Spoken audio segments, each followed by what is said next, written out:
welcome back, y'all. Carlito here, back with another video on your screen.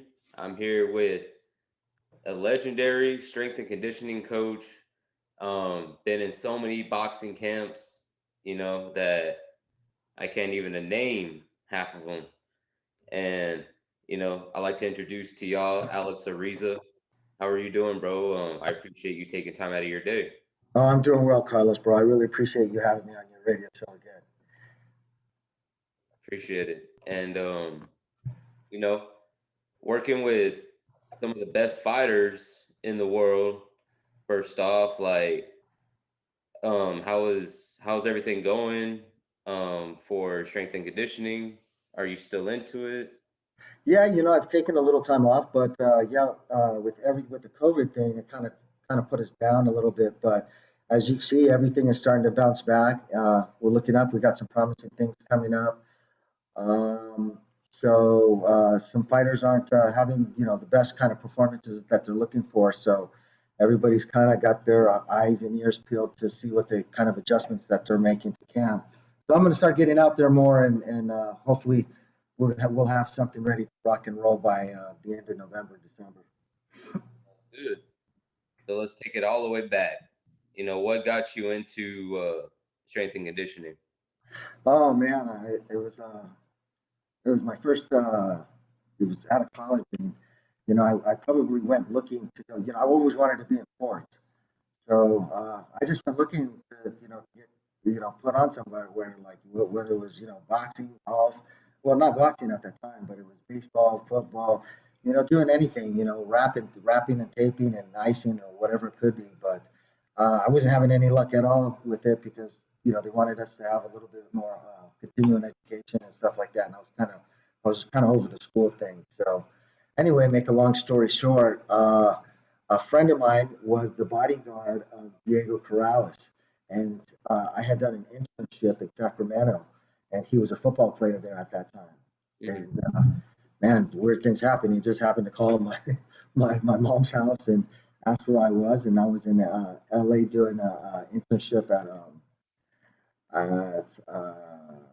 Boyle Heights Hospital, and yeah, he just said, "Hey, man, you still doing that strength and conditioning shit or rehab stuff?" And I was like, "Well, not so much. I'm more into medicine right now." But um, yeah, so he says, "Well, I got the fight over here, so come on over here to LA." And I worked with Diego Corrales, and that was in I want to say '97. And man, it just kind of snowballed from there. Wow, that's impressive though, bro. Yeah, it was something. I got to leave my other job, and just start full time. Came out here to Las Vegas, and moved to Sacramento for a while. Was working with Diego for a couple years, 2 years, and next thing you know, I was working with Eric Morales, uh, Angel Manfredi, Cesar Bazan, Jose Luis Castillo. Yeah, I was getting a lot of those guys because what we were bringing to the table was a little bit different than what they were used to. So they found it interesting. Hmm. But coming from a scientific approach, like instead of just running in circles or running up mountains, we started doing more high intensity stuff, hit programs and things like that. Wow, that's real dope, bro. And so that's what basically got you into working in boxing, right? That's what got me into it. Yeah, and once you know, back in those days, because that was a long time ago. Uh, but the problem with everybody was making weight. Nobody could make weight, and when you don't make weight correctly or you struggle to make weight, it affects your performance.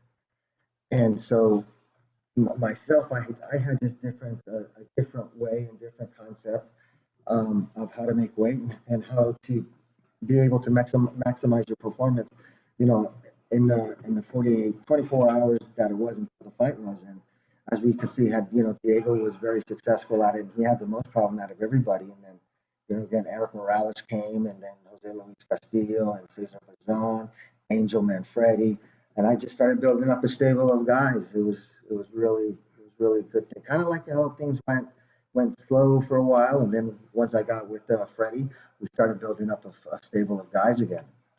Wow, That's insane. Yeah. And what was like one of the most like insane training camps that you were involved in? Insane. Our training camps are really strict and structured. So everybody kind of knows the drill.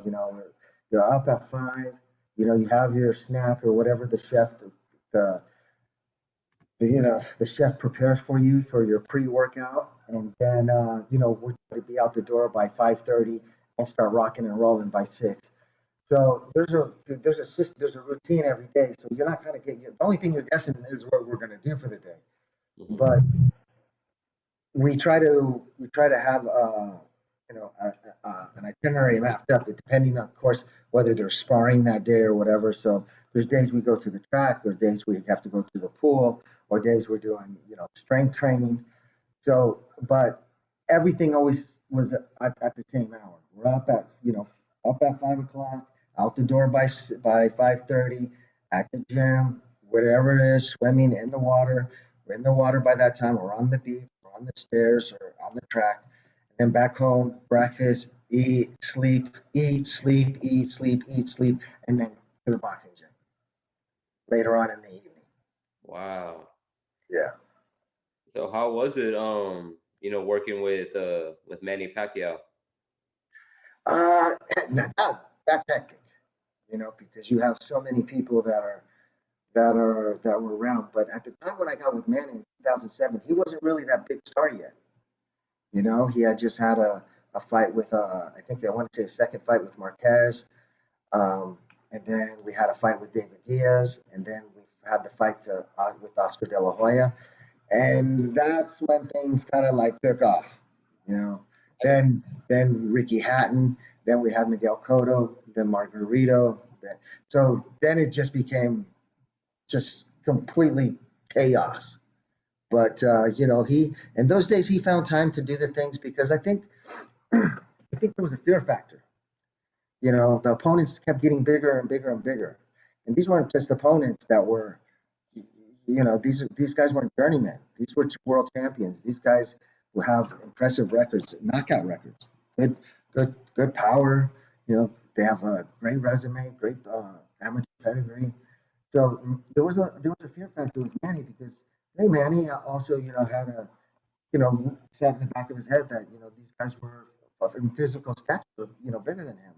But I always used to just reassure him, man, doesn't matter. We all step on the scale at 147 pounds. So that's what we're fighting. We're just fighting another 147 pounder. How they decide to rehydrate themselves and where they got themselves is really going to tell the truth to what happened in camp. But so Manny was into everything. He was into the drills, the track, the pool. He did everything to physically prepare himself. And a lot of those things he hadn't done before. So it mentally made him strong as well.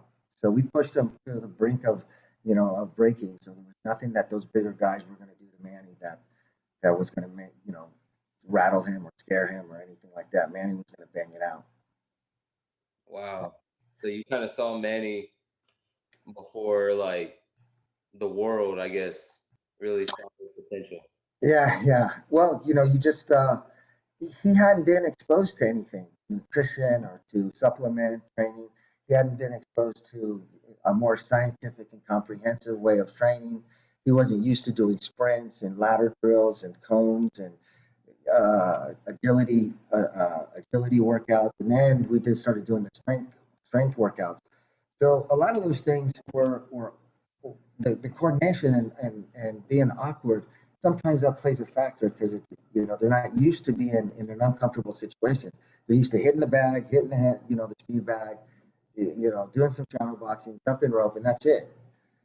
So when with Manny, we had to start developing a physique that would fit in, you know, would fit in the shoes of a 147 pounder.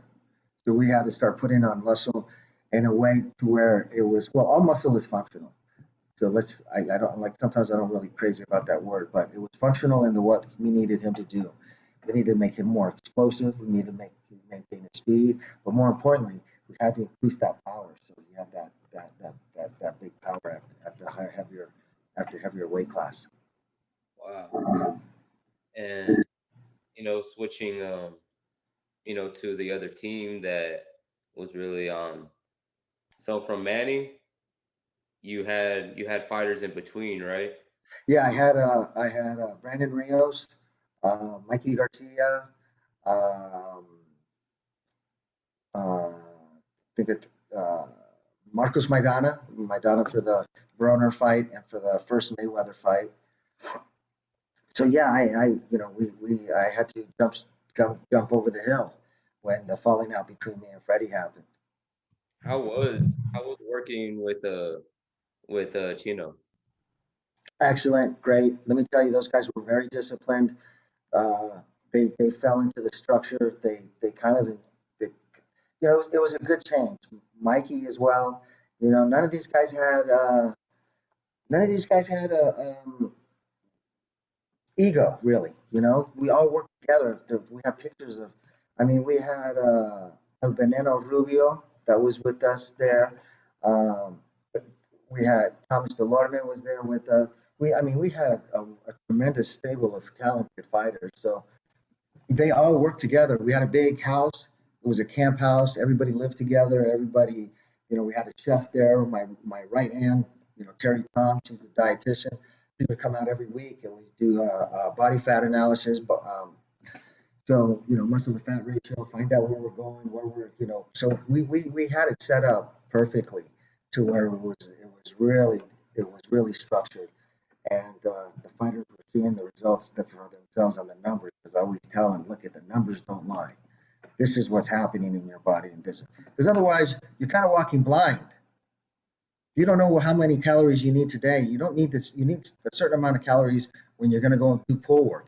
You need a different set of calories when you're going to do the track, and you definitely need a different set of calories and the way your day is going to be planned if you're going to do 8, 9, 10, 11, 12, rounds of sparring. Yeah, See what I'm saying? yeah. So it was all about the fuel and about recovery for me, Wow. not just busting them out and breaking them down. Yeah. I would see the stretches. I would see the certain motions you would do with their arms and everything. Yeah. Well, your shoulders is the most repetitive thing in the sport. So that was my specialty when I was doing my internships with shoulders and repetitive repetitive movement injuries. So with Manny, he had a shoulder problem with the second Marquez fight, and that's really how it all started because I started working on that right shoulder that he had problems with. Wow. Wow, that's insane. Um, Yeah.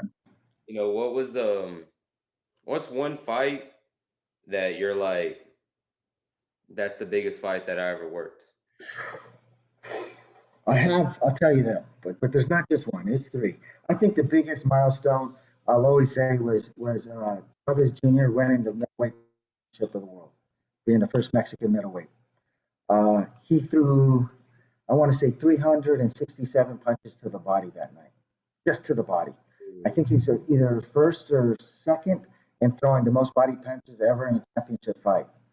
That for sure was one of because that showed his conditioning, that showed his commitment, that showed that's the real Julio, Chavez Jr. I got those two and Sebastian Spick. I give him so much credit and respect because those two went toe to toe for 12 rounds. I mean that place was pandemonium. I mean, all the way. Are we going out tonight? All the way. I'ma chug the bottle, chug it all the way. Made it this far.